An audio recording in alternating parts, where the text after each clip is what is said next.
So hello dears, നമ്മൾ നമ്മുടെ chapter ആയ രാജ ഓർ വിദ്രോഹി എന്ന് പറയുന്ന ചാപ്റ്ററിലെ 4ാമത്തെ ക്വസ്റ്റ്യൻ ആയ ജനതാ കെ ഭീഡ് മേ മിൽ ജാന ഇസ്കാ മത്ലബ് ക്യാ ഹൈ, അതായത് ന്യായാധീശ് രാജാവിനോട് പറയുന്ന ഒരു സ്റ്റേറ്റ്മെന്റ് ആണിത്. അതുകൊണ്ട് ന്യായാധീശ് എന്താണ് ഉദ്ദേശിച്ചത്? രാജാവ് കംപ്ലീറ്റ് ആയിട്ട് തോറ്റിരിക്കുകയാണല്ലേ. അപ്പൊ രാജാവിനോട് രാജ്മുക്കിട്ട് ഊരി വെച്ചോ എന്ന് പറയുന്നുണ്ട്, കിരീടം ഊരി വെച്ചോ എന്ന് പറഞ്ഞിട്ട് ന്യായാധീശ് പറയുന്ന ഒരു സ്റ്റേറ്റ്മെന്റ് ആണ്. എന്താണ് ശരിക്കും അത് ഉദ്ദേശിക്കുന്നത് നമുക്കൊന്ന് നോക്കാം.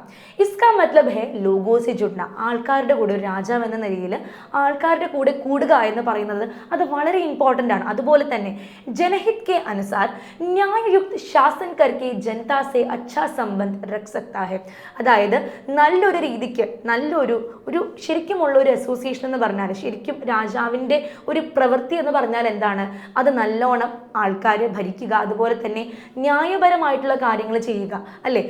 എന്നിട്ടാണ് നമ്മൾ എന്ത് ചെയ്യേണ്ടത്, ആൾക്കാരുടെ കൂടെയുള്ള ഒരു ബോണ്ടിങ് നമ്മൾ ക്രിയേറ്റ് ചെയ്യേണ്ടത്, ബെറ്റർ ആക്കേണ്ടത്. സോ അതാണ് ശരിക്കും അവിടെ ന്യായാധീശ് രാജാവിനോട് കൃത്യമായിട്ട് പറഞ്ഞത്. സോ ഈ ഒരു ചാപ്റ്റർ വളരെ ഇമ്പോർട്ടൻ്റ് ആണ്, നല്ലോണം തന്നെ വായിക്കുക. Okay, so thank you.